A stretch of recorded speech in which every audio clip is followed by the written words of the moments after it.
Good morning. We're going to share with you some of the highlights, the funny moments, the challenges, all those things that we encountered this past week on our trip to Shoshone Mountain Retreat in northern Idaho. There were 18 of us total. A few have ventured in different directions since we left, but I have some words of theirs to share as well. So I'll kind of just maybe start at the end. I guess that's Chad's luck by default at the end. Oh, Nori does. And so I will just let them share. Before they start, I'm going to read you the theme verse. So the theme of the week was masterpiece, and it says, Ephesians 2:10, we are God's masterpiece. He has created us anew in Christ Jesus, so we can do the good things He planned for us long ago. So our whole week was centered around that theme verse. It was kind of fun to see the different ways that was carried out and to hear the message. And so now I'm going to pass it to Nori.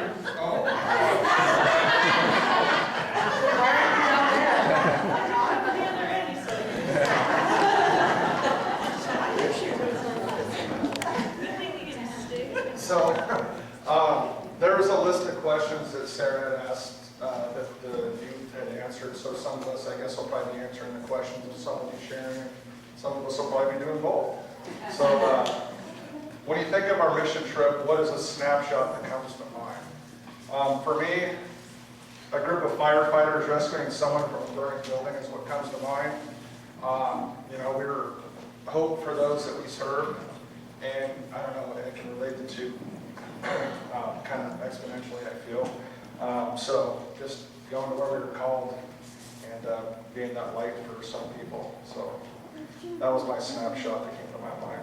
How did God teach or encourage you this week? He showed me that I can do all things through Christ who strengthens me. The first day that we were there, I was with a group of 7, and we cut enough firewood in one day to get a family through a winter, and they were up in the mountains. It was a stack of firewood that we had to cut that was taller than this building, not really, but it felt like it. And there was no way. We did in one day what every other group had done before us in 2 days. So it wasn't my work, it was his work. And all the glory to him for that. Definitely was sore the next day. What have you learned about yourself, others, and God? Just to trust in Him, and it'll all work out the way it's intended. And then, what are 3 things in your life back at home that you would like to see change as a result of your experience? Just to listen to Him and go where He calls you. So, as I mentioned, the first day I was cutting firewood, and that was awesome. I thought I was really out of shape, and I am out of shape. But just to do what we did, wow. I mean, all the glory to Him for that. Just a great opportunity. The second day, being that we got that done in one day, I was with Jay and Emma, and we were, I'll let him share what he was doing, but that was a great opportunity, and thanks to Jay, I learned how to frame a window, so I guess that was the result of hard work on the first day, is I got to learn something on the second day.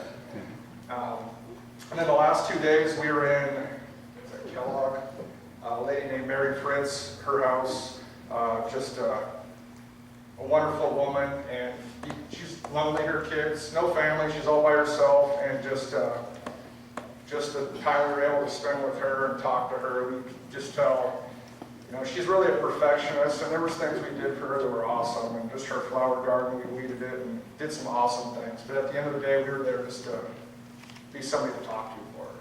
And so, I don't know, God called us there, and we went there, and yeah, it was a great opportunity. Thank you for your prayers and blessings and your support.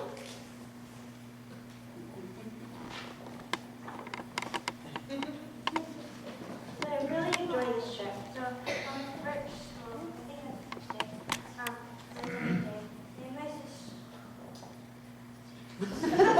first day, me and my sister Steve and Elsie and my mom, we pulled weeds in the garden until the garden sprinklers came on.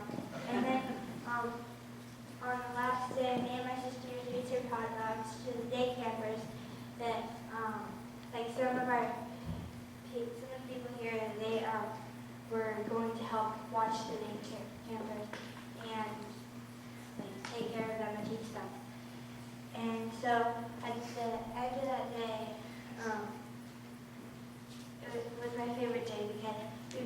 sleeping. I went swimming with Jamie, Emily, Jalen, Paris, Emma, Daniel, Mom, Cody, and Debbie.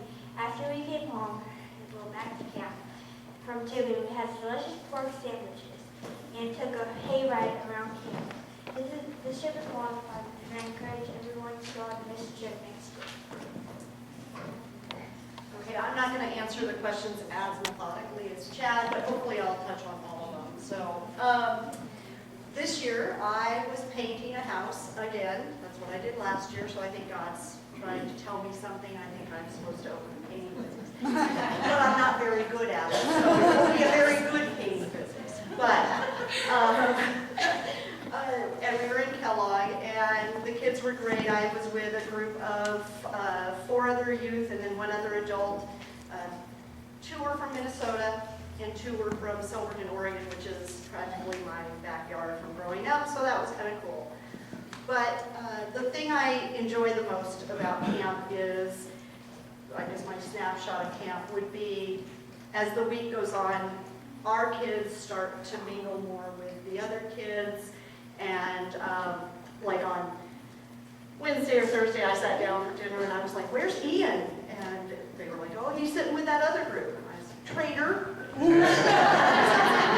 But he had made connections with some Minnesota kids to the point where he came into the evening program and said, "I'm going to Minnesota. I'm just going to hop a ride with them." So I don't think they have any empty seats, but so that's the piece that I always enjoy seeing. And last year, I know I said I got to be the fun parent, and this year I think maybe I was a little fun. I don't know. Jay, it was fun having Jay there, and we got to tube and do some things that we don't normally do back home. And I think that's about it. Well, if you haven't been to the Silver Valley in northern Idaho, it's what you see immediately. It's marked by 2 extremes. The winter stays in the teens and maybe even in the zeros, and then the summer it stays in the 90s and the hundreds. So you have people that live there that are accustomed to the 2 extremes. So one of the things that my team was able to work on this week was a home for a guy named John Boy who's coming back to the Silver Valley after having moved away because of the economic depression earlier on in his life. He grew up there, then had to move away to find work, and now he had come back because he's getting a little older, and it's just home for him. But when he came back, he hasn't been able to save money over the years, so he just moved into a trailer. It's a 5th wheel that's been sitting on the property. And as I said, those 2 extremes, trailers are not made for those 2 extremes. And so he, for the last 4 years, has kind of lived in this trailer with collecting more and more things with the hopes of moving into a home. So through the Fuller Center, he's now been overseeing this one home that's being built up. The home was built in the 30s or the 20s. It was one of the first homes in Osborne, Idaho. So what we're able to do just in this week's time frame was really kind of stretch this out. We had 3 middle school kids and 2 high school kids, and myself and Jeff and Bonnie. And in this time, we framed 6 windows, hung 6 windows. We hung the siding on just about the entire house, with the exception of what's left on the back, vinyl siding, and we got started on the steps. And so just with the lack of expertise that we were able to bring, but just through hard work and diligence, watch these kids do things outside of their comfort zone, and to share the things that they had to offer, which was just their youth and exuberance to get things done. They just kind of, that was the beauty of the moment for us, is watching them just share their love for each other, for God, for everything that they were just known for, kids, in doing so, and having the entire community, when we stop in at Walmart, having people see and know who Idaho Surf Adventures are, and can recognize what they're there to do, is amazing. And amongst ourselves, we were able to expand on our own relationships. We even developed a joke for the week, and it goes something like this. A man walks into a bordello carrying a a fan, and a cake. And he says, "Hi, I'm Kevin."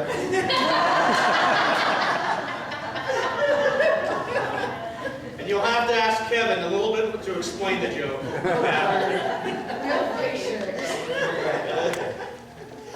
So this was my first week at camp, and I helped with the day camp, as a lot of the group did, and you'll hear more about that from them. But my most memorable experience happened among this group back at Shoshone.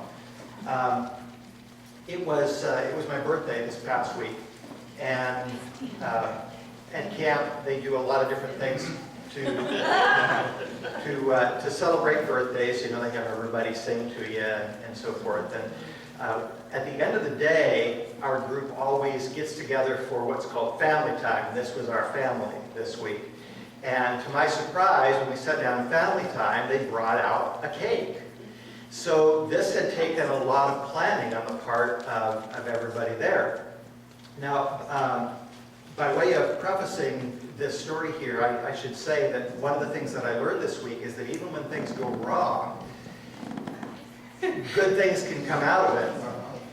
So here's this beautiful birthday cake.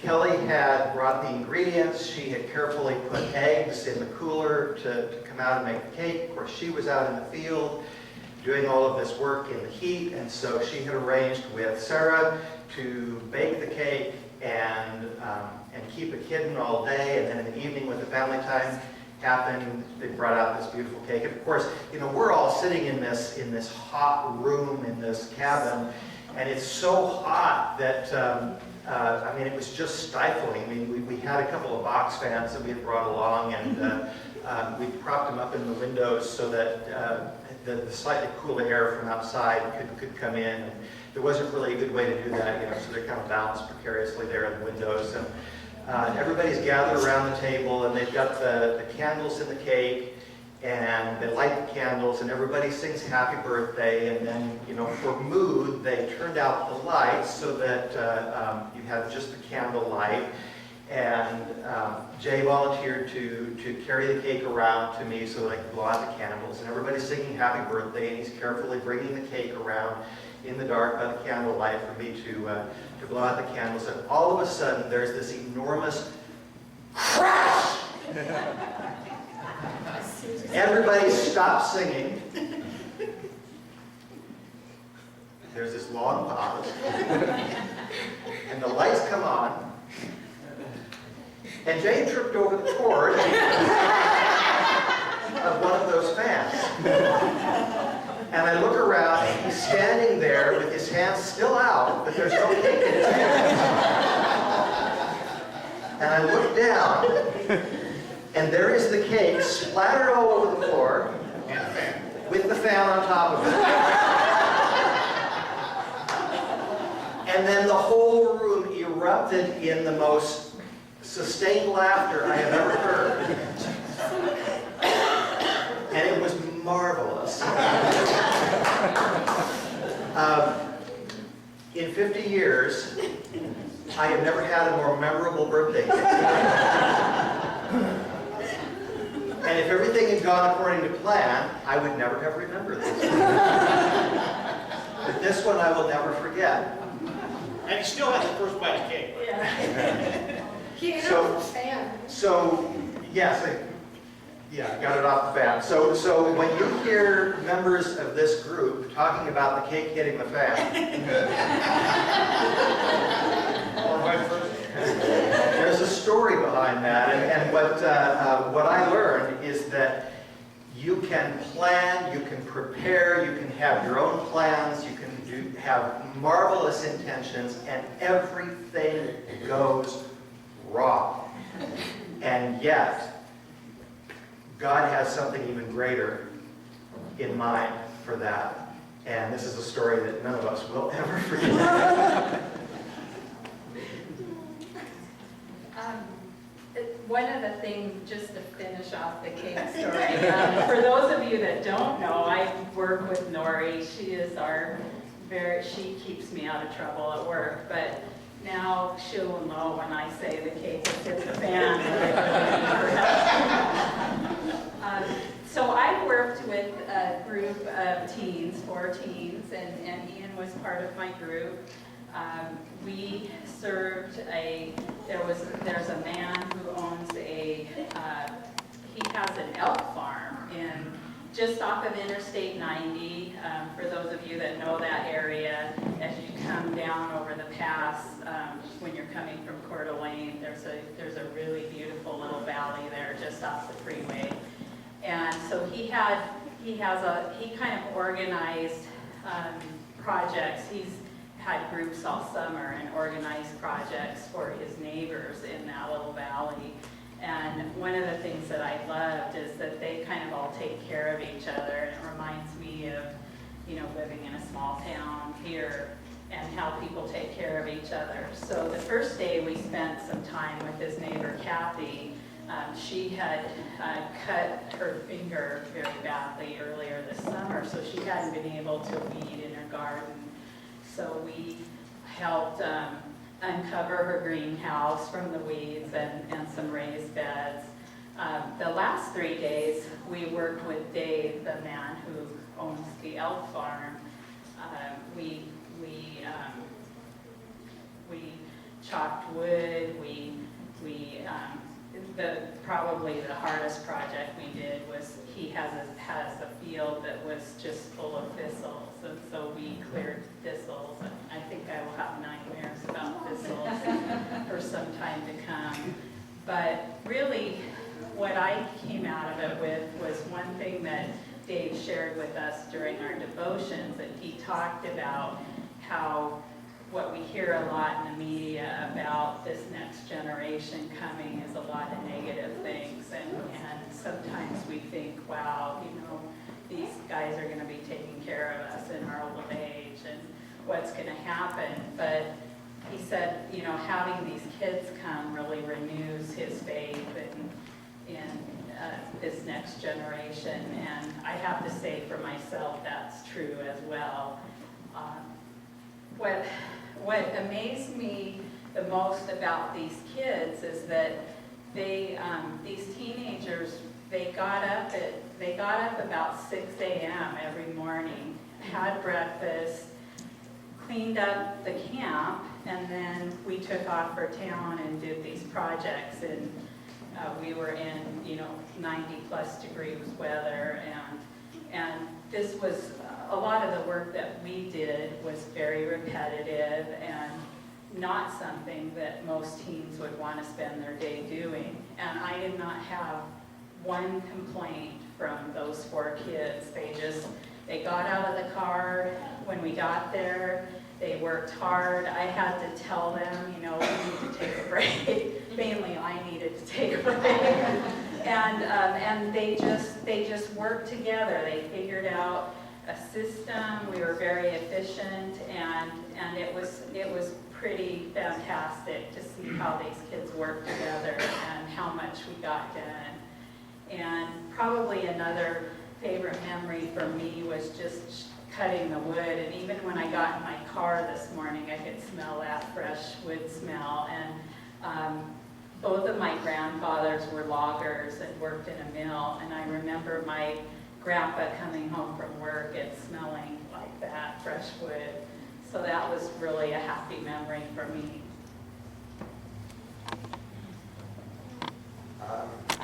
So I helped with the day camp for about half the time, and the other half of the time I was helping with another more sort of VBS thing with younger kids, like preschoolers.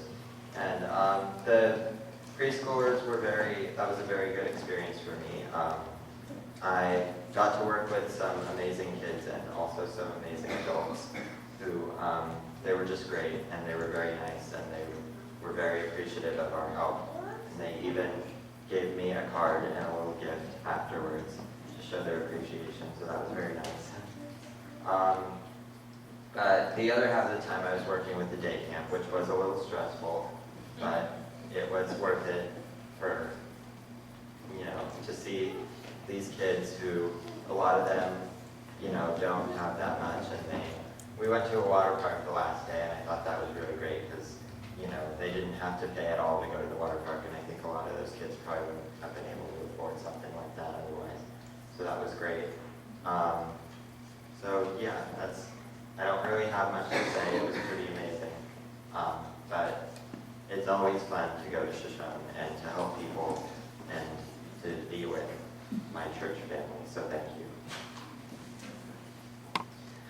Like Kelly said, I was with her on her service team, and when we went to Kathy's the first time, she makes it sound like they're just like little itty bitty weeds. No, this greenhouse is fairly large. It's a good sized greenhouse, and these weeds are probably 6 to 7 feet tall, completely surrounding the greenhouse. And it's also more than weeds, because Kathy had a couple trees fall down earlier in the winter, and so there were new sprouts coming up. But once again, they weren't little itty bitty sprouts. They were almost like half-sized trees, so we had to cut those down as well. But she also had an old fence that had surrounded her greenhouse.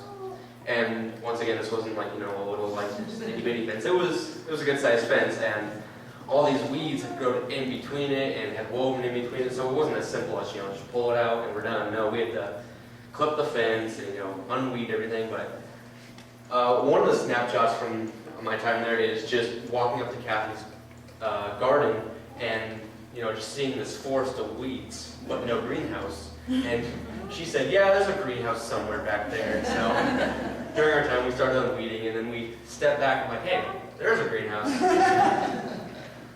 And then the next day, when we went to Dave's, once again, these weren't little thistles. They were probably, 6-foot thistles, probably as big as this, and in some cases, probably bigger in other cases. And, it was a large pasture, so we got those up, and I have blisters and battle scars to show from it. But one of the snapshots from working today was probably our last day. We were all working, me, Kelly, and the other 3 youth we were with. We were cutting wood, and Dave had this hydraulic wood splitter. And so me and this other kid I was with, Liam, we just kind of fell into like this working rhythm. He was splitting wood, I was handing him wood, and we probably got a good 100 pieces of wood cut in like 2 minutes. We were just like we just fell into that rhythm, And so yeah, because we built walls. That's all. Like if you talk to Kelly, what we did this week was we built piles and walls, piles of weeds and walls of wood.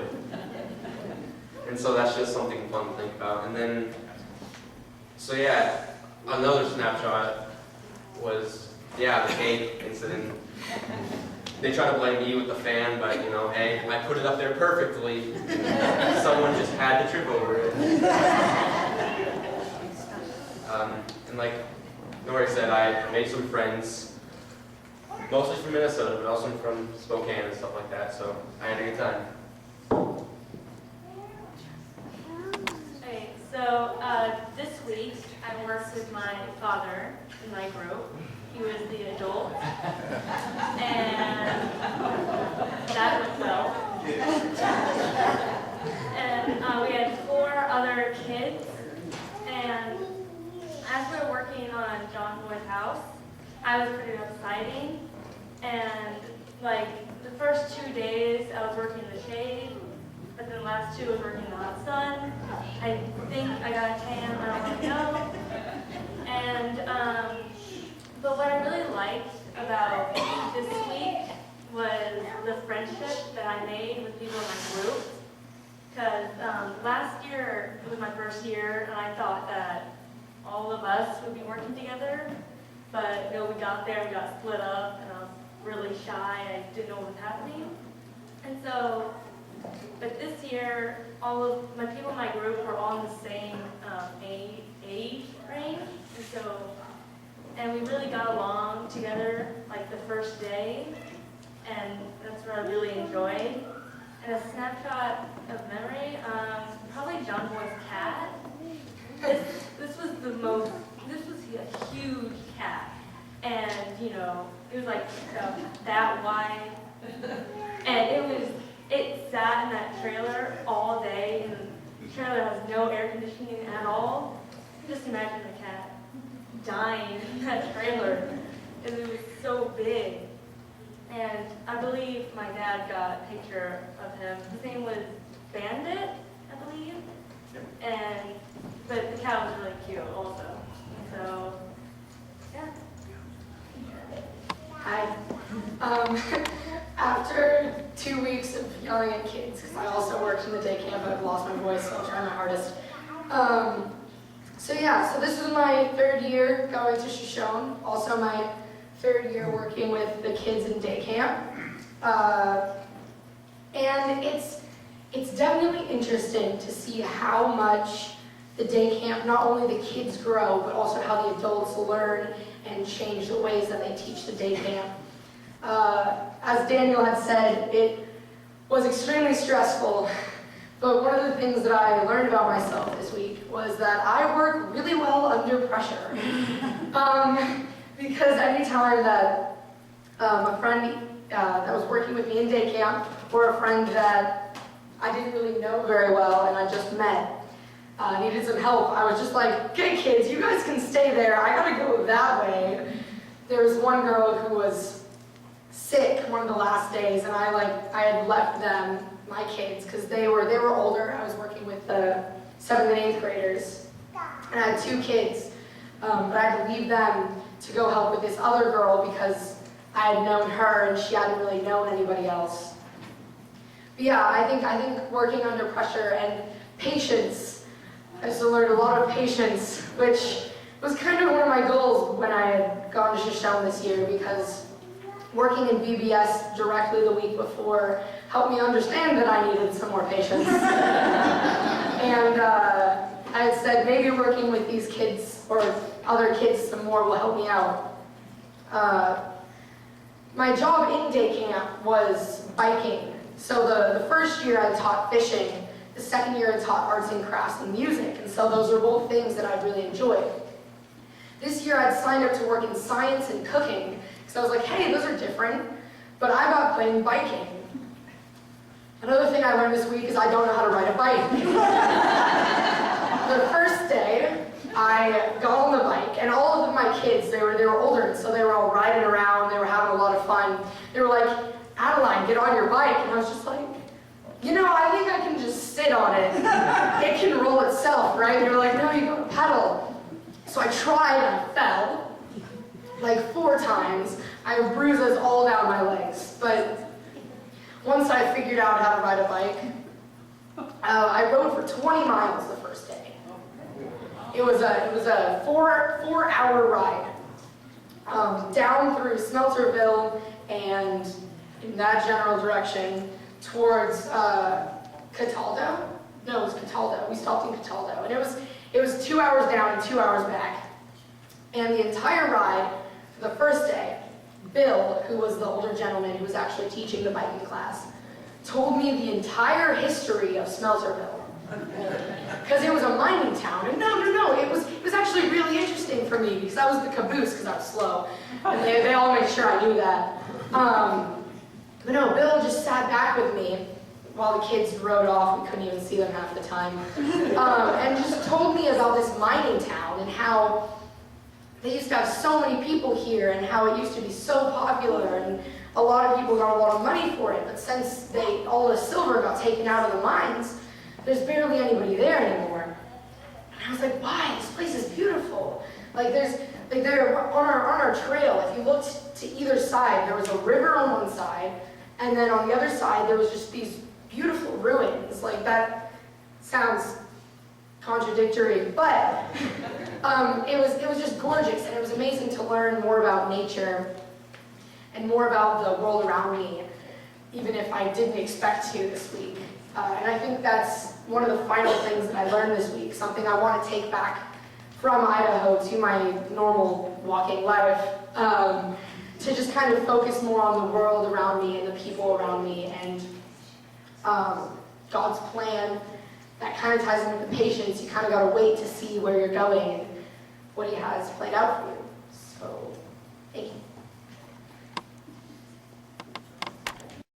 Well, I have 3 different snapshots from people who aren't here. So I will be quick because I know you guys have been very, very patient with us. So there were 7 youth and 7 adults that traveled, and like I said, a few of them are not here. We took a brand new youth who had never been with us, and she kind of had a hard life. And she said, you know, we used to go to church when I was little, but we had some really rough things happen in our life, and we just couldn't make it happen. And she was so thankful that she pulled me aside and she said, I'm so thankful I got to be here. I'm so glad to be here. And she just was really, really excited to be part of our group and part of this mission work.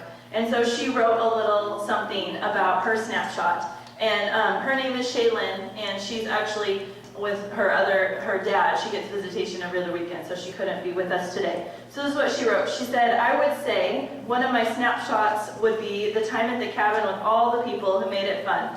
In the evening, we would all sit down and just laugh and talk about our day. The cake hit the fan. This week, I feel like I got in touch, not just with myself, but also with God, during the prayer around the cross. That night is something I will remember forever. Once I get home, I want to keep what I learned and how I felt in camp and bring that into my life. I want that hope and love that I felt at camp to be in my life as I go forward. So it's really awesome to hear these words from a special 13-year-old. Cody, who is Debbie Roper's grandson, joined us this year. It was his first time being with us, and he kind of was really uncertain of what he was doing and where he was going, and really didn't have a lot of connections with us, so it was his first experience. So he's really frank in this, but I'll read it to you exactly as he wrote it. He goes, okay, so I would say that my camp experience was pretty balanced. Although I had a decent amount of good times in the end, the first day was extremely stressful for me.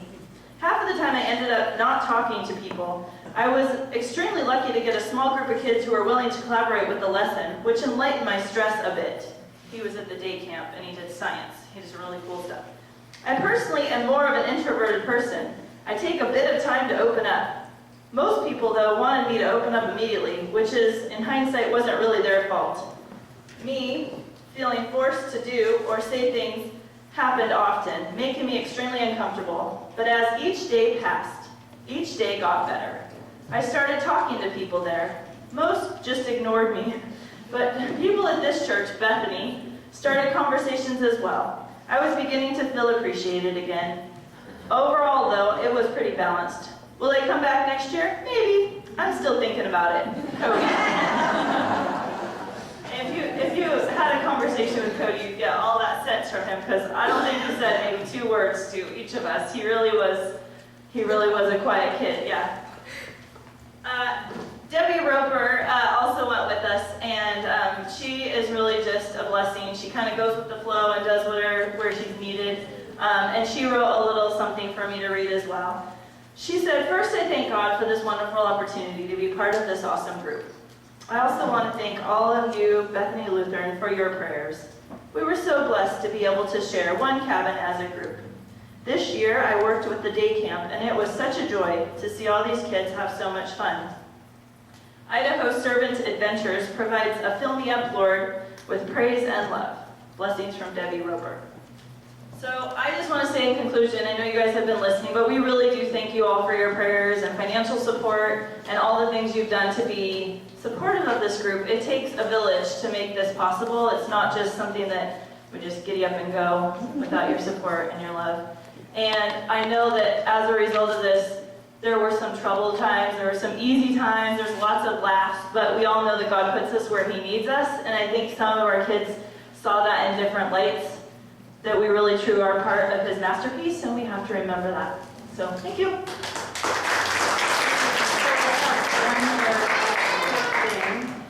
I just want to thank Sarah for all of the time. She spends hours organizing this for us, and not only does she do that before we get there, she keeps us all going while we're there, amongst being a parent, and she does it all with such grace.